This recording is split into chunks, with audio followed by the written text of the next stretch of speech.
You're listening to the Corbett Report. CorbettReport.com. Welcome back, ladies and gentlemen. Welcome back to the Corbett Report podcast. I'm your host, as always, James Corbett of CorbettReport.com, coming to you from the sunny climes of Western Japan here in March of 2020, with episode 373 of the Corbett Report podcast, Medical Martial Law 2020.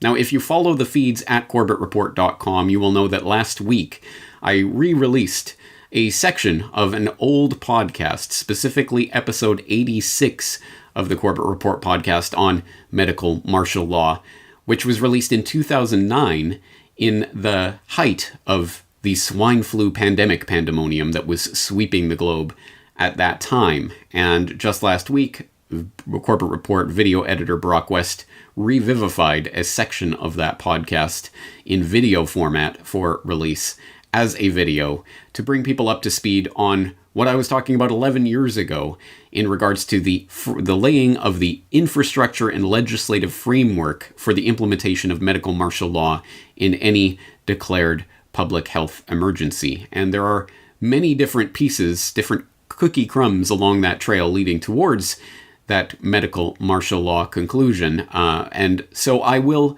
exhort you, if you've not yet done so, to go back and not just watch that video section of the podcast, but listen to the entire podcast, which lays it out in a great degree of detail. And I will be taking that information for granted, that you are familiar with the steps that have already been put in place that I was outlining in episode 86. For example, the Model State Emergency Health Powers Act, which was drafted in the wake of the 2001 anthrax bioterror false flag event, which was subsequently adopted by over 40 states and allows for quarantines and mandated vaccinations in the event of any declared public health emergency. And it is that Model State Emergency Health Powers Act which gave rise to legislation in numerous different state legislatures that are now being implemented as I speak in various states declaring public health emergencies. So it is important to have that background and that legislative framework in place in your mind. So once again, I will exhort you to go back and refamiliarize yourself with the material in that previous podcast. But as you might guess from the title of today's podcast, I'm going to be updating the 11 years of information that has taken place between then and now to move us a little further along that road towards what we are seeing right now, which is the flicking of the switch and the turning on of the apparatus for medical martial law. It is happening, and it is important to understand how we got to where we are today in order to better understand what is likely to happen in the near future and what we can actually do about this. So roll up your sleeves, get a pen and paper. There's going to be a data dump of information today, but don't worry, as always, all of the links to all of the documents and videos and everything that we go through today will be in the show notes for today's episode at CorbettReport.com. If you are watching this on some variant of social media, the link to the show notes will be in the description for this video. So, that being said, let's get straight into it. And actually, we're going to start with a document that was originally drafted and put on the books in 2007, but actually was not released to the public at that time. We're just finding out about it now in the wake of the coronavirus pandemic freakout. So we're getting this information from The Nation, which on March 12th, 2020 reported on an internal pandemic document which shows the coronavirus gives Trump extraordinary powers. Specifically, they are talking about a document called the Operations Plan for Pandemic Response, which was drafted for the CBP, the Customs and Border Protection Agency, and that document is in this article, the complete document, so you can go and read through it. Full confession, I haven't had time to read through the entire document yet, but I have skimmed through important passages of it. And The Nation frames this story this way. They say, on Wednesday, that was previous Wednesday now, the World Health Organization designated the coronavirus a pandemic, meaning that the disease is now considered to have spread worldwide. But pandemics also confer extraordinary privileges on U.S. authorities. Last night, Trump announced a ban for the next 30 days on travelers flying from Europe to the United States. Well, already things have progressed much further than that, as you know, but this was the information at the time this article was drafted. And an internal CBP pandemic response plan obtained by the nation outlines the Immigration and Border Agency's ability to actively surveil and detain individuals suspected of carrying the illness. Titled Operations Plan for Pandemic Response and marked for official use only, the document was drafted during the avian flu pandemic of 2007. It's a blunt statement of authority describing Customs and Border Patrol overseeing potential tent cities of quarantined detainees at the border and coordinating with unspecified intelligence agencies, both foreign and domestic, as well as the Pentagon. Now, as I say, I will invite you to go and read the document for yourself and read the article from The Nation that frames that document, but it does frame it in a highly partisan way, talking about the evil Trump administration and their war on immigrants, as if this pandemic response plan that is in place, and as they state in this article, is the current on-the-record CBP pandemic response plan that is being used as the guidebook for what is happening right now, as if all of this only applies to immigrants or people from the third world or something. This applies to everyone, including, of course, even American citizens attempting to return to the United States, and does make them subject to the whims of CBP officials, such that coming into contact or exposure with this virus or exhibiting any symptoms of what could be COVID-19 is enough for the CBP to flex its muscle and authority granted through this document to put people in quarantine in tent cities. And if there actually is, or in any future case was, some sort of actually infectious bioweapon or whatever that's spreading through the population, a great way to make sure someone catches it is to lock them in a tent city with a lot of other people who presumably do have it. But that being said, the document is just another glimpse into the types of powers that are on the books and have been laid out for years in the event of what we're seeing today. And it is important to keep this in mind. Again, this we're looking at a lot of documents from the United States context today, but this applies to countries all around the world. And I know my home and native land of Canada is even at the current moment refusing entry even to Canadian citizens who are exhibiting any signs or symptoms of COVID-19. They will not even be allowed to board a plane to come to Canada at this current time. Even Canadian citizens. There are people out living abroad with permanent residencies or visas that are about to expire that are going to come home to Canada or were going to come home to Canada. They cannot do so because they are not allowed to and are in illegal limbo now. This sort of thing is exactly what was planned out in these pandemic response plans, including this particular document from the CBP. So take a look at that.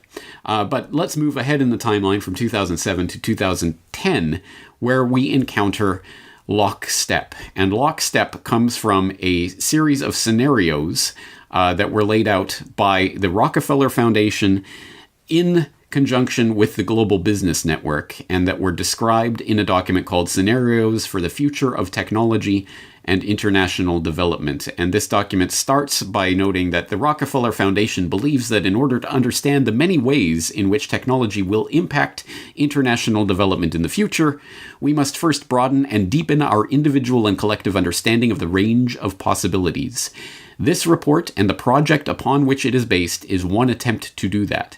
In it, we share the outputs and insights from a year-long project undertaken by the Rockefeller Foundation and Global Business Network, designed to explore the role of technology in international development through scenario planning, a methodology in which GBN is a longtime leader.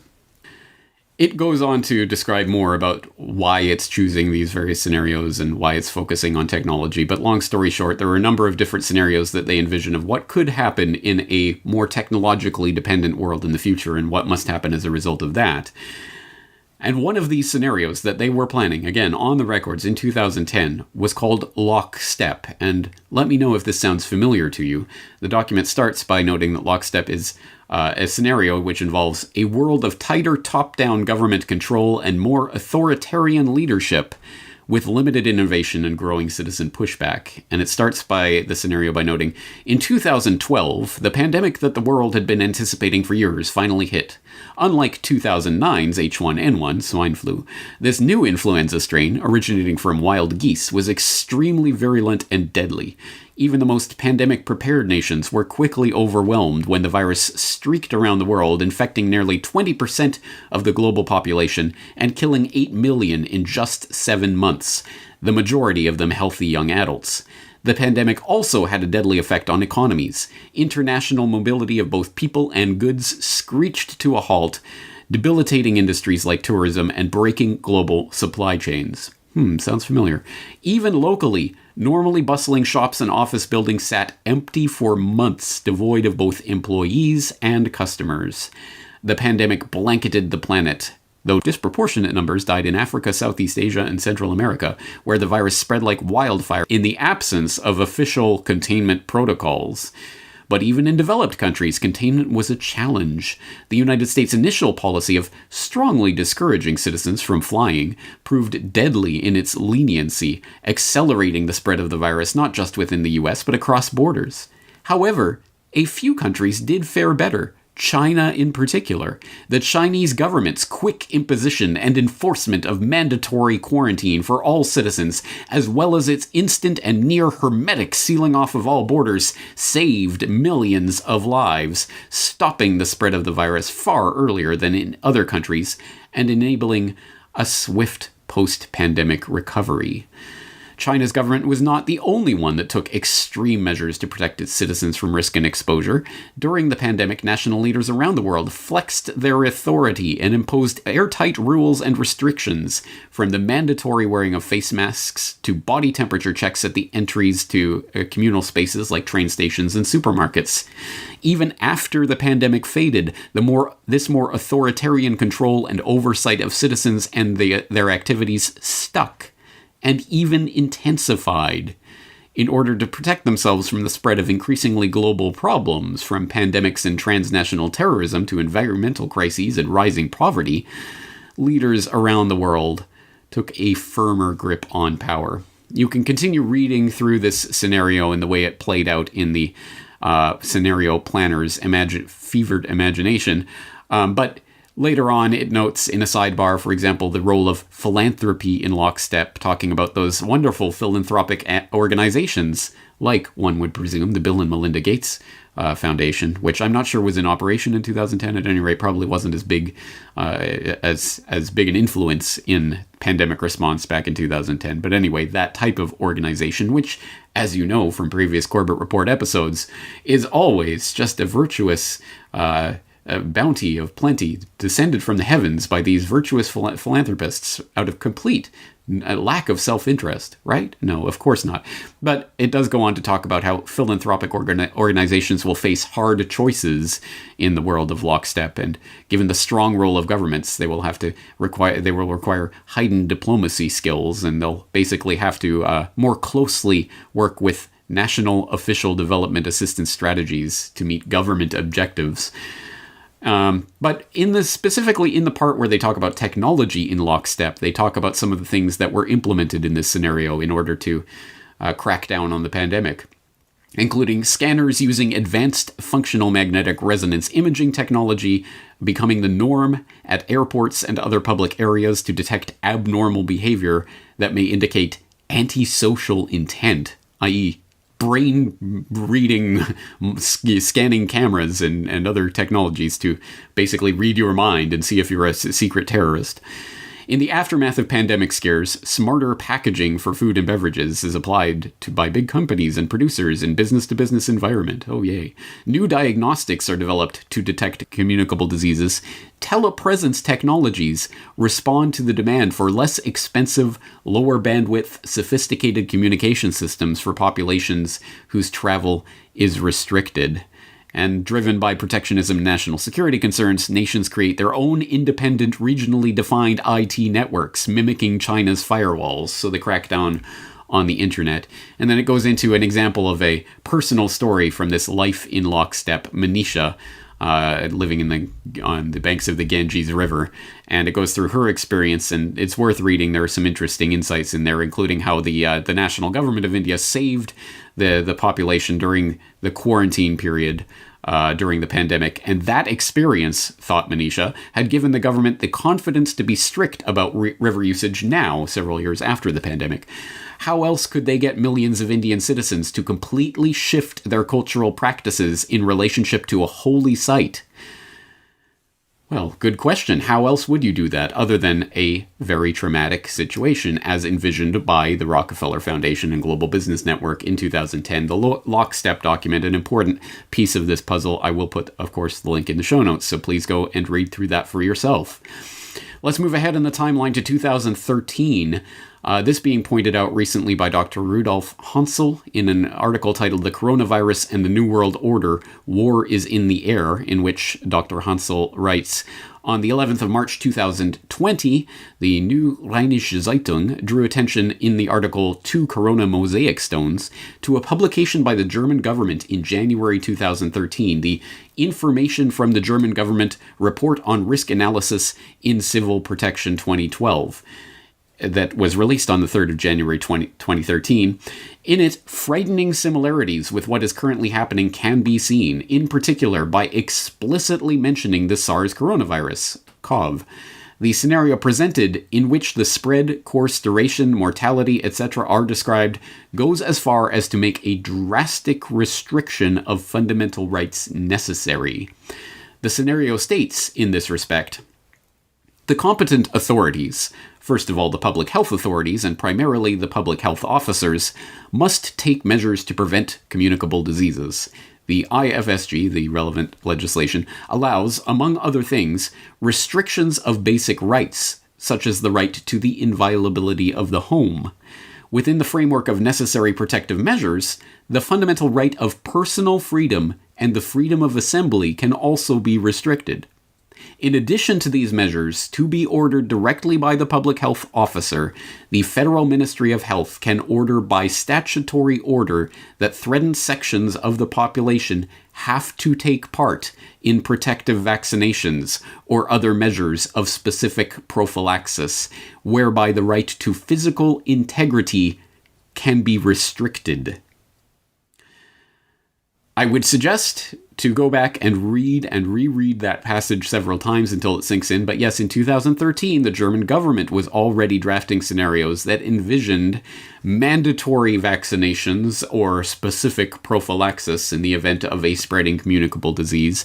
And, restrictions on the right of personal freedom and freedom of assembly, which is particularly convenient in a period where, as I've had cause to note in recent times, this is a period in which a lot of protest is happening all around the globe, all at the same time, and the globalists are on the run, right? What could they possibly do to avoid the big people's uprising that's coming? Oh, that's right, a nationally, globally declared public health emergency that will restrict freedom of assembly and freedom of travel, freedom to gather in groups of more than 10 people in country after country. Bye-bye yellow vests. I guess it was fun while it lasted, huh? Bye-bye Hong Kong and everywhere else. I mean, everywhere else that has any sort of protest movement. Well, not anymore. No one is going to be out assembling in protest of this. And if they do, well, medical martial law is already in place. That was laid out in a document in 2013 by the German government. Fast forward in the timeline to 2015, that is when the Bill and Melinda Gates Foundation enters the picture in a big way, because that is specifically when Bill Gates set his sights on the pandemic panic. And we get this from basically a public relations campaign that he started engaging in that time frame, including a Vox.com video where Ezra Klein interviews Bill Gates about what he is most afraid of, and spoiler alert, he's most afraid of a globally spreading pandemic like the 1918 Spanish flu. And at the time, he was also writing an op-ed in the New England Journal of Medicine about the Ebola scare of 2014. Remember that? The big Ebola scare? You're gonna die of Ebola? newsflash, I don't think many Americans did die of Ebola, but it was the big pandemic scare of 2014, which I covered extensively at the time. I'll put links back to my work on that topic at the time.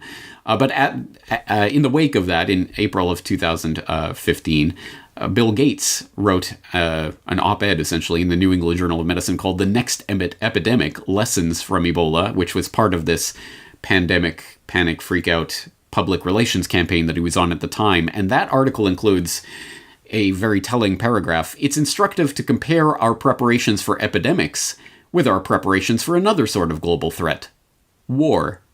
The North Atlantic Treaty Organization, NATO, has a mobile unit that it is ready to deploy quickly.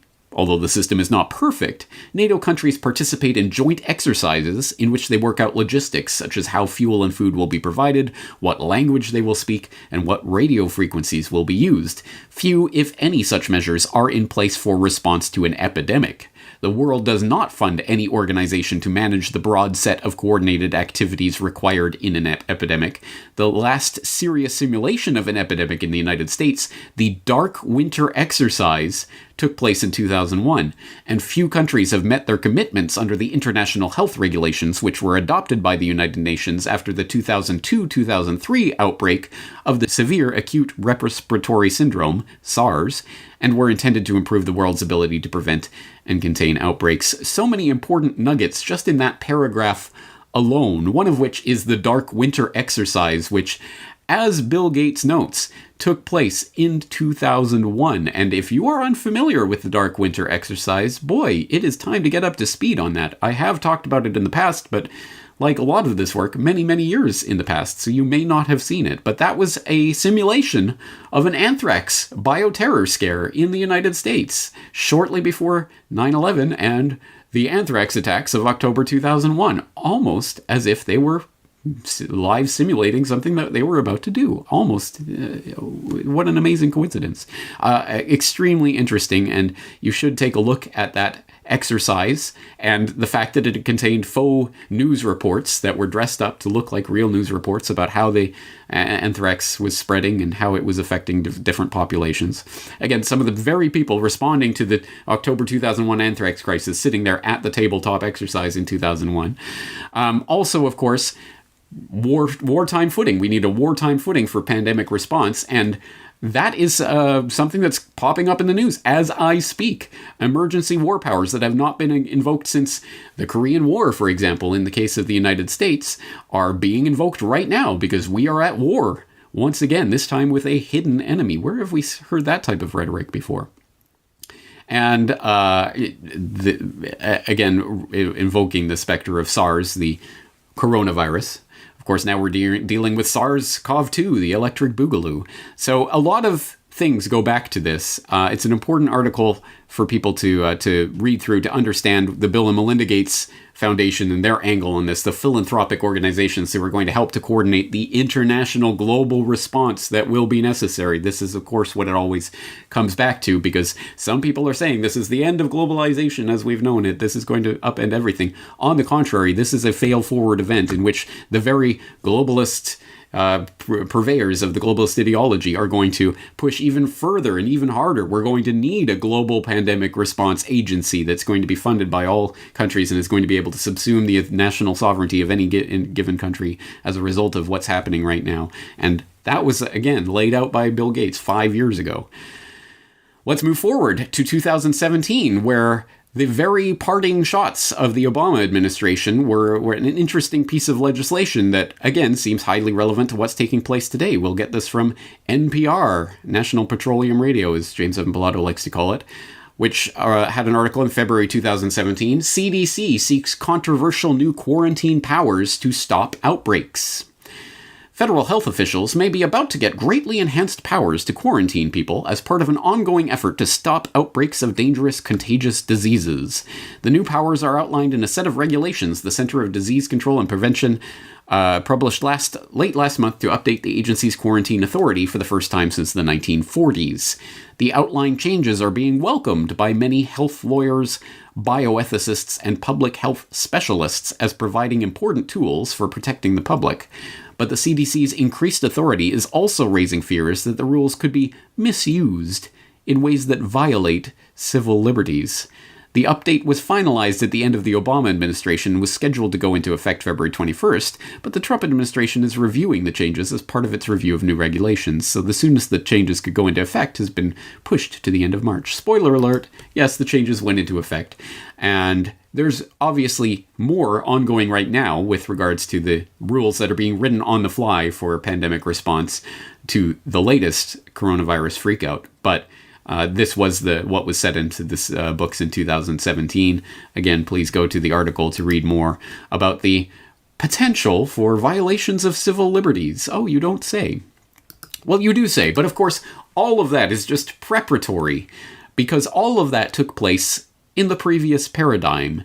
Since 9/11, we have been living under the War of Terror paradigm, which has defined the economic, geopolitical, and domestic political reality that we have been living in one way or another. And that was palpable, absolutely inescapable for the first decade after 9/11, where, as was famously parodied in a number of places, Family Guy and elsewhere, simply saying 9/11 in a political speech was enough to get a round of applause. Terrorist, terrorist, 9/11, terrorist. That was the paradigm we were living under.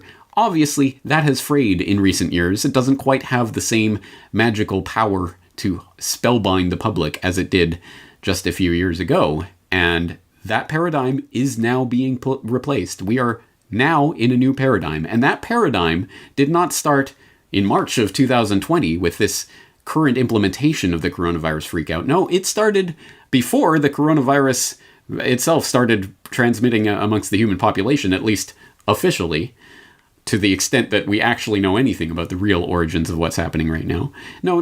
This started back in October of 2019, specifically October 18th, 2019. And that new paradigm was announced in New York City by the Center for Health Security in Event 201. It began in healthy-looking pigs, months, perhaps years ago. A new coronavirus spread silently within herds. Gradually, farmers started getting sick. Infected people got a respiratory illness with symptoms ranging from mild flu-like signs to severe pneumonia. The sickest required intensive care. Many died. The mission of the Pandemic Emergency Board is to provide recommendations to deal with the major global challenges arising in response to an unfolding pandemic. The board is comprised of highly experienced leaders from business, public health, and civil society. We're at the start of what's looking like it will be a severe pandemic. And there are problems emerging that can only be solved by global business and governments working together.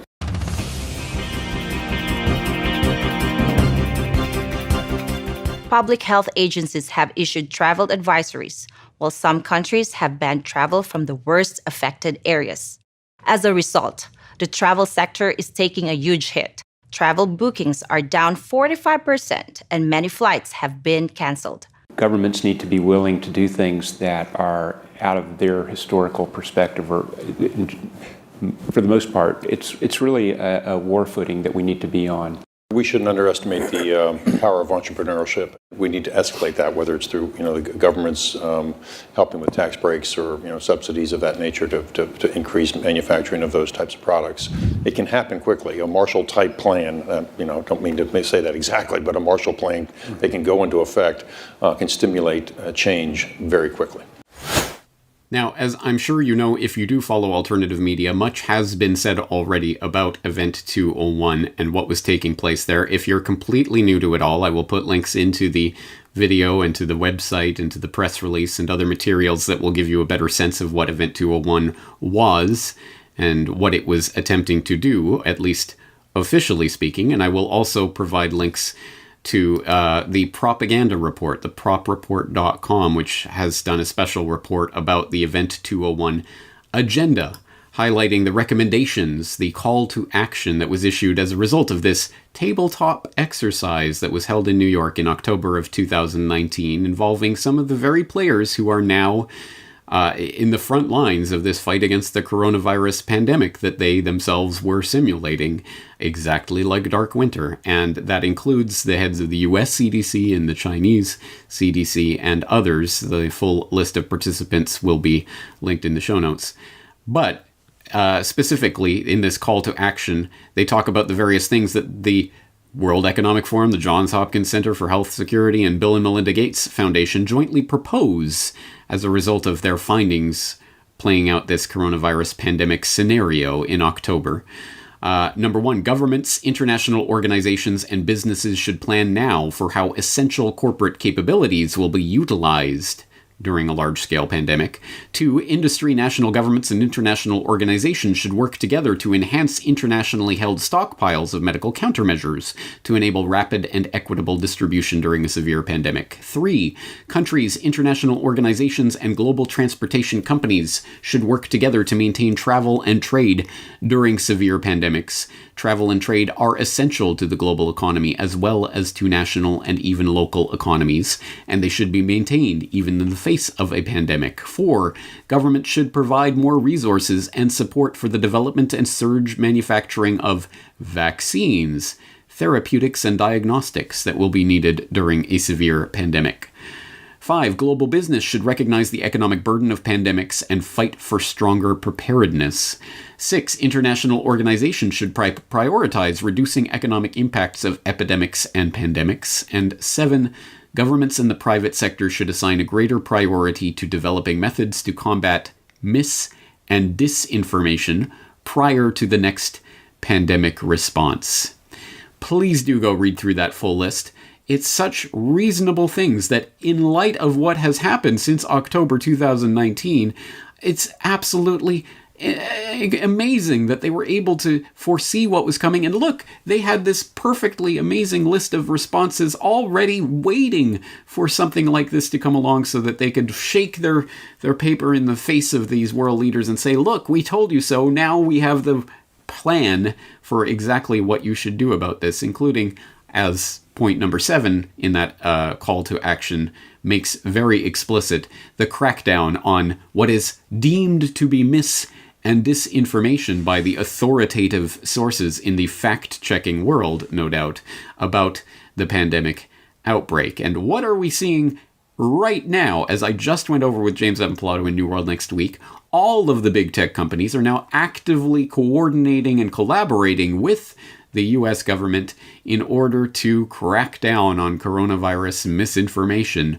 which, oh, by the way, as a bug, Facebook just accidentally basically censored and blocked and removed every single article and post on coronavirus recently. But that was just a bug, folks. Don't worry, they're ironing out the wrinkles in that system, and it will all be better soon once they have the right censorship things dialed in properly. And of course, the WHO director did come out and say that what we're dealing with is not just a pandemic, it's an infodemic. So this has already been seeded into the popular imagination, and it was already sitting there waiting to be enacted by the Event 201 crew, who are the very ones coordinating the response to the real-life version of what they simulated. And just as a little extra nugget, because you cannot make this stuff up, one of the toys that they gave away at Event 201 to the people attending that event were plushies, coronavirus microbe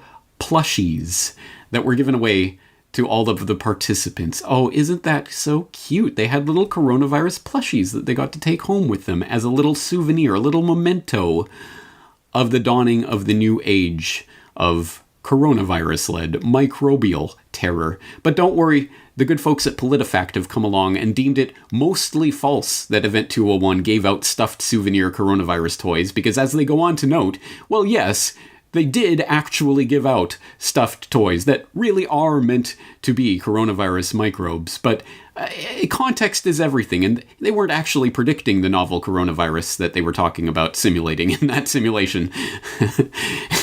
Again, all of these fact-checkers are parodies of themselves, but this is the framework that has been decided upon for censoring information on the internet from here on forward. So if you're hearing my voice, consider yourself lucky that you have found it at all, and who knows how long this type of message will be allowed to be spread on the internet via any sort of major platform.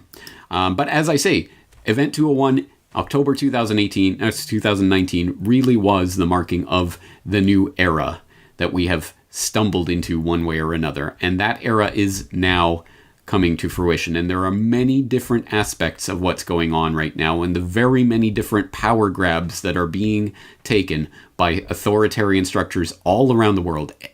Just as after 9/11, every authoritarian in the world was happy to see that event occur, in the sense that it gave them carte blanche to call all of their enemies terrorists and launch a war upon them. Well, now the authoritarian structures around the world are benefiting from the massive power grab that is taking place right under our nose. And there are many different aspects to this, including the incredible steps that have just taken place just in the past few hours. As I'm recording this podcast, Trump taps emergency powers as virus relief plan proceeds, in which we are learning that a 70-year-old wartime piece of legislation known as the Defense Production Act is being put into place to essentially nationalize certain industries and services at the behest of the government to create medical relief supplies. Well, isn't this great? We can nationalize industry and make sure that it all works and functions in the way that we need in order to save lives, of course. That's what it's always about. Well, we will get more into the economic and other aspects of what's going on in future editions of this podcast, but today we're focusing specifically on the invocation of martial law and martial law type powers on the back of what is happening right now. And you don't have to go very far to see that that is exactly what is happening, even as I speak. Now, the epicenter of this outbreak, the city of Wuhan, has just handed over the first of 2 temporary hospitals to the Chinese military medical teams. In response to the worsening situation and ahead of an anticipated nationwide curfew, the IDF entered its highest state of alert, which practically means the Israeli military's emergency preparedness for war. The president of the region of Lombardy has said that he wants the military to be called in to enforce the lockdown, calling on people to stay at home. This is really the mantra that they're leading out to the public at large. This morning, emergency measures in New York. The state's governor deploying the National Guard to New Rochelle, a suburb of New York City, in an effort to contain a coronavirus outbreak there. Residents within a 1-mile radius required to stay within the area for a 2-week period.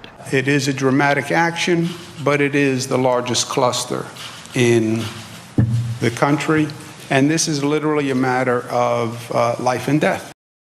Anybody can look at a map, and basically New Rochelle is a point where if you have the military, you can deploy them within 15 miles of each choke point. And then the city and Long Island are both landlocked. I am faced with the podcaster's dilemma of sitting here in March 2020 in the midst of an ongoing and unfolding story, the end of which I obviously do not know and cannot present to you. I can only present to you the slices of information that I have at my disposal as I'm recording this, which will undoubtedly already be out of date by the time you're listening to this, even if you listen to it as soon as I release it, let alone days, weeks, months, or years after the fact. So I can only give you a slice of the information that is at hand right now, but I can tell you that martial law and the specter of martial law is very much in the air in the United States and elsewhere, reflected in any number of stories that are trending on the news pages right now, the mainstream news pages, about what is martial law and is martial law coming to America. For example, we can get this from Fox Business. What is martial law? Increase in COVID-19 related rules, curfews has led to circulation of rumors surrounding martial law, and it helpfully defines martial law as a term that describes the government order of replacing civil rule with the military in a time of war or emergency. And in the US, it notes the president must order for the establishment of martial law, which would in turn transfer power into the hands of the army. But the change in power must only last through the duration of the emergency, according to Cornell Law School's Legal Information Institute. Well, actually, for people who have been paying attention over the past 18 years. The national emergency that was declared on 9/11 has been renewed every single year by every single president since then. So there is a state of emergency, which some researchers, like Peter Dale Scott, who knows what he's talking about, has said essentially the Constitution has been null and void since that point. There has been a martial law scenario in place in the United States that has been operating. But that sounds like conspiracy theory. If that was the case, surely we would know about it, wouldn't we? Oh, would we? So exactly what has and has not the president declared? What exactly is his authority in a situation of emergency anyway? Actually, that's classified. And don't look to conspiracy theorist James Corbett for that take. Look to CNN, where Zachary Wolf just reported in the last 24 hours, what's the full extent of Trump's disaster authority? That's classified, security expert says. And this article cites Elizabeth Goitin, the co-director of the Liberty and National Security Program at the Brennan Center for Justice at New York University, who notes that there is no single law giving the federal government authority to lock down the entire country, but there are secret documents that have never been publicly released giving the president emergency powers. So the emergence into the public consciousness of the fact that there are secret orders that Americans are going to be subject to, and presumably already are, although we don't really know, because again, you're not allowed to know even what powers exist, let alone whether or not they've been enacted. So take the public declaration of this is martial law for what it's worth, which is not very much, because there does not need to be such a public declaration when all of these secret classified powers are already at work behind the scenes. Here's something that we can see on the surface is, for example, militarytimes.com reporting on here's the latest National Guard mobilizations by state, talking about how governments across 23 states have mobilized components of the Army and Air National Guard to assist in their state's response to the COVID-19 pandemic, including drawing up over 2,000 guardsmen to active duty status. But for a more in-depth look at what is coming, we can look to articles like this one, Coronavirus versus Constitution, What Can Government Stop You From Doing in a Pandemic? And although this is obviously from the Sacramento Bee, it is not a thoroughgoing exploration of the years of considered legislative framework and pandemic response plans and drills and secret documents that we've been going through today, let alone in episode 86 of this podcast, but it does give you some sense of what's going on right now. It says public closures, a ban on gatherings, quarantine notices, and orders for isolation have become increasingly common as the coronavirus continues to spread across the United States. Officials in Washington State and San Francisco are limiting the number of people allowed to attend public gatherings. Again, this is already outdated information. The governor of California joined them on Thursday, urging the cancellation of all events with more than 250 people in attendance. Oh, what a difference a week makes. But if it seems these actions are infringing on individual freedoms guaranteed by the U.S. Constitution, think again. And it says, you don't have a right to assemble against the backdrop of known public health risk, James G. Hodge told McClatchy News. Oh, okay. Oh, I see. Oh, there's a public health risk that's been declared by authorities? All right, all bets off the table. Everything scrapped. That's what this country was founded on. That's what we fought and died for, was some president come along and declare an emergency, and everything is off the table. And please note that whatever takes place in the coming weeks, this is the precedent that will be used in the future. And even if you agree 100% with what is happening right now, that there is a real known public health risk that is threatening people and threatening lives, so it is absolutely necessary for the government to invoke these powers and take all your privileges and rights away, well, that will happen again and again and again. And just imagine if some duplicitous leader somehow or other got in some position of authority and used this pandemic panic button or any other button in the emergency button room to invoke these powers for their own political gain or purposes. Could that ever happen? Oh, not in the United States. More pieces on this puzzle that we can put together at this point. For example, Politico last week reporting on how America's national security machine stares down a viral threat, noting how the National Security Council is coordinating the White House's response to this pandemic, has been in charge of it since mid-January. They are coordinating with the intelligence agencies and presumably with the military as well on emergency plans for what is coming. And we also get this glimpse just in the last couple of days from SeattleTimes.com in an article that was, again, immediately scrubbed by Facebook as part of their bug, which is having a little problem censoring the right misinformation in this coronavirus infodemic. But this article, U.S. government tech industry discussing ways to harness location data to combat coronavirus. The U.S. government is in active talks with Facebook, Google, and a wide array of tech companies and health experts about how they can use location data gleaned from Americans' phones to combat the novel coronavirus, including tracking whether people are keeping one another at safe distances to stem the outbreak. That's right, the little slave device you are carrying around in your pocket is giving your location data at all times to the big tech companies that we know on the record are collaborating and coordinating with the US government in all sorts of programs above board and under the table, like the PRISM program, to give that data to the government so it can track your movements only for the sake of public health, of course. Only because there's a pandemic spreading, so we need to know exactly where you've been, who you're talking to, how far apart you are keeping from those people, whether you're complying with isolation orders, and all of that can be done electronically, technologically, by the thing that you yourself are carrying around with you at all times of your own free will. You're doing this of your own free will. There's no government authority being imposed upon you, right, citizen?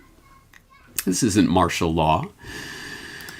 And of course, again, this is not just the United States. It is happening this way all throughout the world. Israel joins totalitarian states using coronavirus to spy on citizens, reports the American Conservative, which has an interesting take on this, noting that Israel's internal security service, the Shin Bet, will be allowed to use personal cell phone data and information, such as which cell tower a device pings to retroactively track the movements of carriers of the coronavirus in order to see with whom they interacted in the days and weeks before they were tested, in order to place those people in quarantine. So, again, look at the power that is now being taken completely for granted.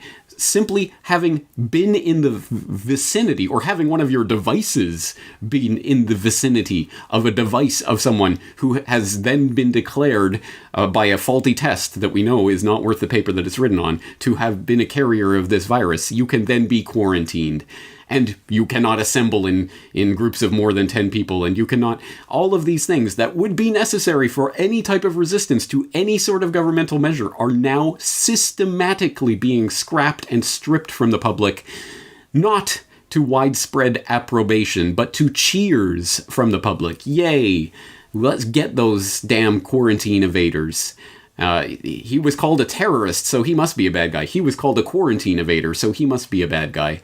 If anyone fails to see how this power could possibly be abused, it blows my mind that the leaders of the valiant resistance, the Democrats, who absolutely despise Trump, everything he stands for, wants to give him the power to declare anyone he wants a potential carrier of coronavirus and thus subject to indefinite detention at the hands of the military if need be. Absolutely crazy, and it's playing out in Israel as well. But of course, the American Conservative frames this as Israel joining Iran and China in focusing on the powerful intelligence gathering tools that the state uses on its own citizens. But it's interesting, this report from Barbara Boland, written shortly before she saw the report from the Seattle Times admitting the US government is doing the exact same thing as well. So it's not just Iran and China and Israel, it's every country in the world that can do so, presumably, is looking into this right now. More pieces along the trail, for example, in Britain. We get from news.sky.com, coronavirus, thousands of armed forces staff could be put on standby over COVID-19 spread. More than 10,000 British soldiers, sailors, and airmen could be put on standby in the coming weeks as the coronavirus crisis worsens. Officials have been drawing up plans for weeks and are now ready to submit proposals to the Prime Minister. The plans, codenamed Operation Broadshare, according to Army sources, were originally due a few weeks ago, but have been delayed so they can be altered to reflect the rapid spread of the virus. So yes, the military is being prepared for its role in helping out with this disaster response.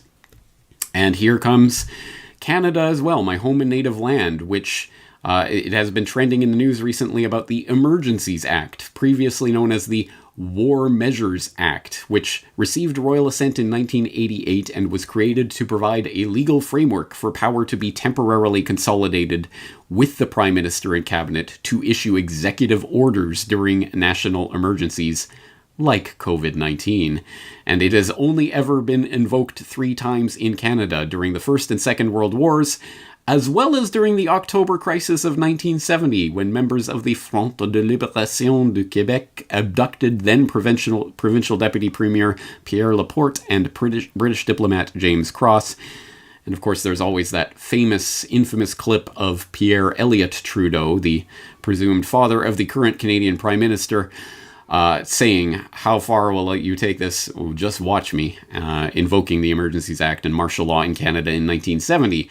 Well, now we have the Sun invoking that specter here in 2020 to combat a very different threat, but one that nonetheless is threatening to shake the foundations of our entire planet, etc. This report coming from Global News, Coronavirus, how the Emergencies Act could help Canada's struggling economy. But it's not just the Emergencies Act. As previous Corbett Report guest, Dan Dix at pressfortruth.ca has pointed out, there's another act that may come into play in this crisis, the Quarantine Act. At any cost? How far would you go with that? How far would you extend that? Just watch me. At reducing civil liberties? To that extent? To what extent? Well, if you extend this and you say, okay, you're going to do anything to protect them, this include wiretapping, reducing other civil liberties in some ways? Yes, I think the society must take every means at its disposal to defend itself against the emergence of a parallel power which defies the elected power in this country. And I think that goes to any distance. So long as there's a power in here which is challenging the elected representative of the people, I think that power must be stopped. And I think it's only, I repeat, weak-kneed, bleeding hearts who are afraid to take these measures. Weak-kneed, bleeding hearts who are afraid to take these measures. That, ladies and gentlemen, is Pierre Elliott Trudeau, the father of Justin Trudeau, who back in the 70s had just enacted the War Measures Act, which is now known as the Emergencies Act. Here it is, folks, and right now, today, it just so happens to be trending on Twitter. We see Emergency Measures Act and Emergencies Act now trending on Twitter because just today, Trudeau announced they may now have new emergency measures under consideration. So this has a lot of people talking about what he potentially means when it comes to enacting this act, which is why it's trending on Twitter. But today I want to bring to your attention another act that I think is of the utmost importance that's largely going under the radar and completely missed by everyone. This is what should be trending here instead of Emergencies Act is this one, ladies and gentlemen, the Quarantine Act, which achieved royal descent back in 2005 following the SARS outbreak. And this is the one that would give the Canadian government the ability to enact all-out martial law and to completely obliterate the rights of Canadian citizens. So in this video, we're going to be taking a close look at just what kind of things the Quarantine Act is going to give the Canadian government the ability to do to you and me under this COVID-19 pandemic. The link to that video, of course, will be in the show notes so you can get the full report from Dan Dix about the Quarantine Act and how that may be used and invoked in this situation in Canada. But I hope what I've put out on the table so far has at least set the table so that we do understand this is happening all around the world right now. Military responses of various sorts, the type of martial law response is being readied in country after country after country. And it will look different in different countries and it will be implemented differently in different countries, but it is on the table and it is being readied now. And it is important to understand that what is about to happen is essentially a PR campaign for martial law. It is the softening of the public to the idea of martial law, because the most likely scenario for the unfolding of this martial law crackdown will not be army officers with guns pointed in your faces shooting people's heads off in plain sight. It will be the friendly, cuddly, wonderful army coming along and making sure that distributing food or whatever it is in crisis situations, and yes, helping to enforce quarantines and what have you. That is the propaganda coup for the martial law planners that could be about to take place. And that actually is the nightmare scenario, because people who have been warning about the dangers of martial law and martial law scenarios, who have been called crazy conspiracy theorists for thinking that governments would ever bring in the military to involve in day-to-day policing. Well, now, of course we need the military here, and of course it's going to be sunshine and rainbows when it happens. And the absolute nightmare scenario is if it is done, and there is a hunker down, and we got to get through this, and weeks or months or however long later, it's lifted, and oh, what a relief. Everything's better again. All right, so that wasn't so bad. I guess these powers are good, and I guess anytime there is a nationally declared emergency, now that precedent has been set, the switch is a lot easier to flip on now, isn't it? And that will happen, and that is scary, because it does undermine the argument against martial law. Why are you so scared of this, you crazy conspiracy theorist? This is an interesting propaganda phenomenon that I've noted before. In fact, most recently in a conversation that was just recorded with Charlie Robinson for a program that he does for Iconic that has not yet been released, at least at the time that I'm recording this podcast, but I will include a link to it when and if it does become available. But I'm just going to play a short clip from that conversation that we had along these lines to help you to understand what is happening and the propaganda coup that could be taking place right under our nose. Well, we in the alternative media / conspiracy research world have talked about martial law for a long, long time. It's this theory. It's this thing out there. It's, that's what happens in war-torn countries. That's what happened in, in World War II or it's abstract to us. But you'd put out a new video talking about medical martial law. And it struck me that that might be the most realistic form of martial law, because in order for overt martial law to take hold, you think of people, troops on the streets with guns telling you have to stay inside your house. But as we know, the best form of censorship is self-censorship. So the best form of martial law is self-martial law, where you quarantine yourself. And it seems that the medical component to this is, if you were an evil genius sitting in your bat cave, trying to think of some way to control the population, you'd say, well, I'd want them to control themselves. They couldn't devise a better way of doing it than a medical pandemic, could they? This is just the blueprint for us demanding our own self-isolation. Is it not? Exactly right. And it's almost like they did engineer this. Oh, well, what a crazy thought that would be, you conspiracy theorist. Put my tinfoil hat on. Yeah, exactly. Well, I have no definitive proof on that one way or another. It seems quite likely to me that assuming this is really spreading and this really is a thing, which even that has question marks over it, but assuming it is, it would seem most likely to me that this is some sort of engineered virus of some sort that may have escaped by accident. It may have been unleashed on purpose. Again, I don't know, and I'm not going to speculate on speculation. But certainly, it is almost like this is a dream scenario for any would-be authoritarian that wants to flex the martial law muscle, because exactly as you said, this is kind of the nightmare scenario for people who are still concerned about what has still remained of civil liberties in our age. Even saying that seems almost, what are you talking about? That was so pre 9/11. Well, this is the new 9/11, and they're going to take even more away from what people have, the liberties that people have enjoyed hitherto. And precisely because it is coming on the back of this concern that is being, as I say, psychologically driven into the public to make them demand, to clamor for their own enslavement to a certain extent. And this is a phenomenon that I've noted before on the podcast. In fact, you say this is a new video that I've released about medical martial law.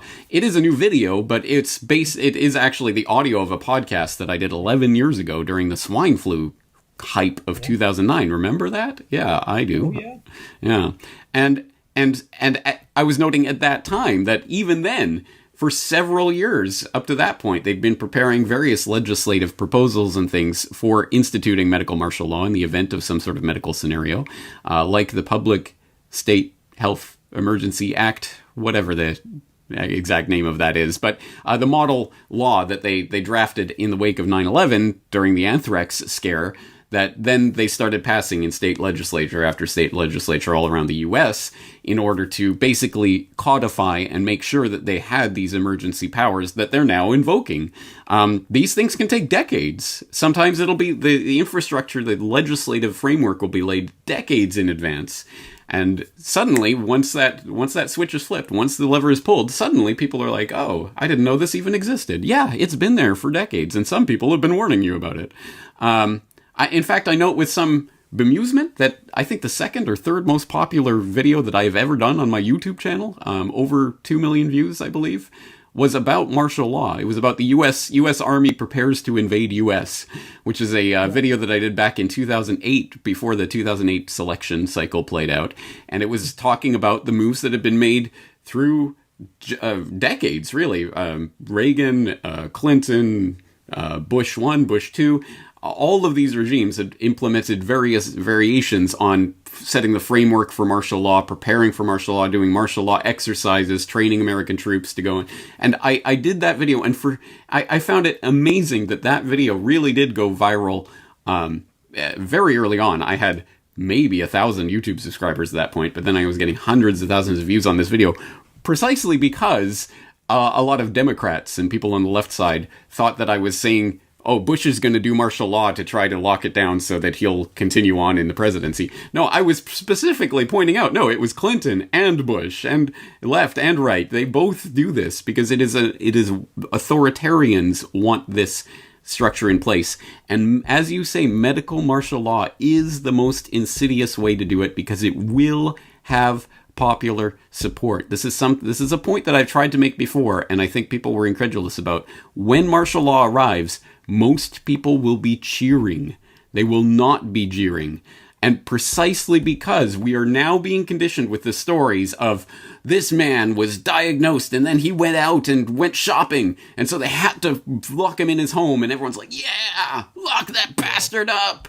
We are being trained right now with stories like that you better believe there is an agenda to reporting on things like that, and in that way to get people on board with the idea of medical martial law. And my nightmare scenario that I almost even hate to put out into the world, because I don't like to put these ideas out there, although I know that the would-be social planners already have them in mind, is that what we are looking at, could be the absolute ideal, perfect way to implant the martial law idea in the public's mind. Because imagine this scenario.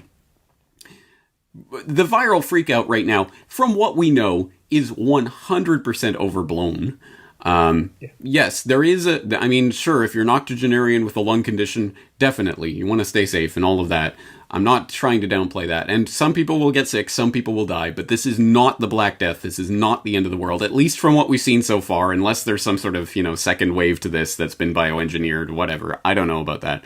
But from what we've seen so far, this is obviously overblown. So imagine this. Imagine we go into martial law lockdown scenario, National Guard out. We have these stories about these brave martial law, National Guard soldiers making sure people stay in their homes, and they deliver the food and whatever. There was this emergency over here, but they took care of it. And then after a few weeks of this, whatever it is, enough obviously to get people conditioned to it, veil is lifted, martial law is over, we've ridden out the storm, the worst is over.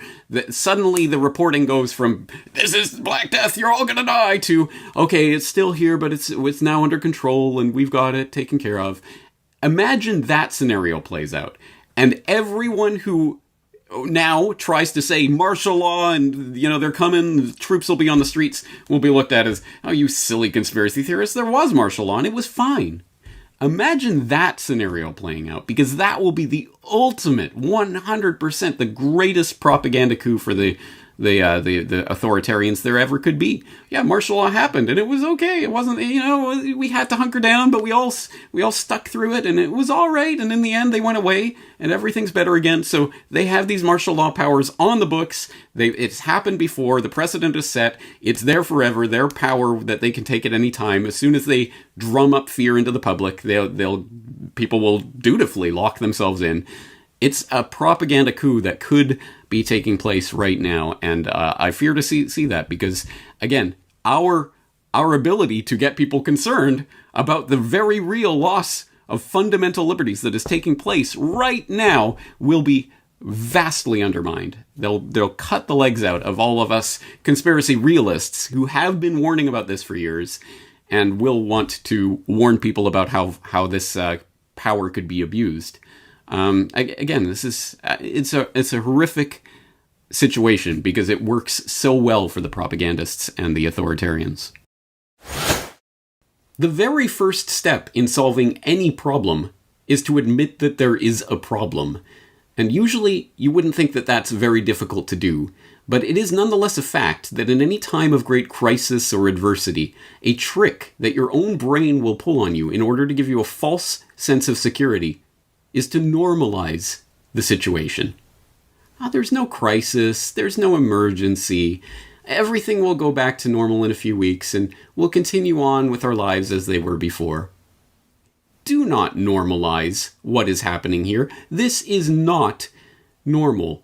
Medical martial law, troops on the street, internal passports and checkpoints, orders to shelter in place, permission to leave your home, enforced quarantines and isolation, business closures, nationalization of industry, collapses of economies. This is not normal. This is a crisis, and we have to recognize it as such. The calm, rational, measured response to finding out that your house is on fire is not to sit there and pontificate and wonder what things will be like for a few hours from now. No, it is to get out of the house and to start pouring water on that fire.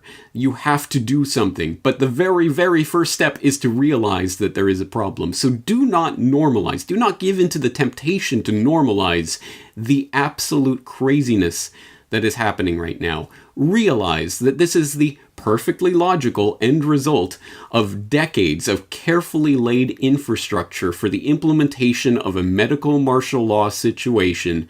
And what is happening right now are powers being accrued by authoritarians that will never be relinquished. Once these powers are put in place and the precedent is there, even if the emergency is released and everything goes back to normal a few weeks from now, it will be a new normal in which any authoritarian at any time will be able to press the panic button to cause pandemonium in the public and to reclaim all of these emergency, temporary measures that are being claimed right now. This is a big deal, and we do need to be concerned about it. Now, the very first step, as I say, is to admit that there is a problem. The second step, once you understand that there is a problem, is to inform yourself about that problem, the history of that problem, where it came from, and what you can do about it.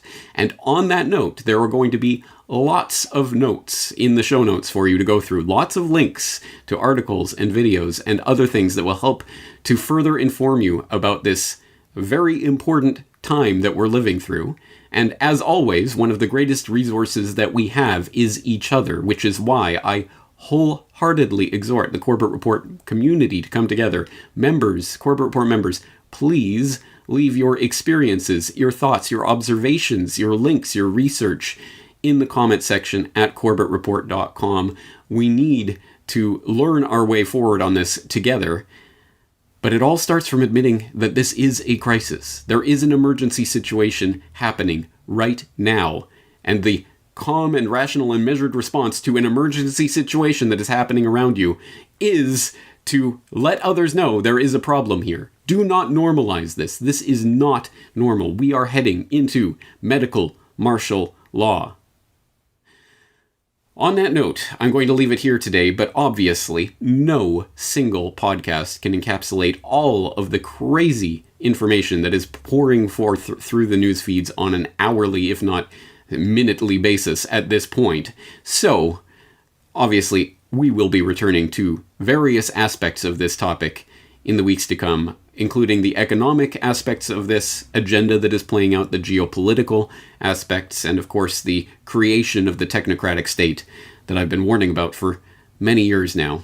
And I hope you'll be here for that exploration, because this is extremely important information. But we're going to leave it here today. I am James Corbett of CorbettReport.com, looking forward to talking to you in the very near future.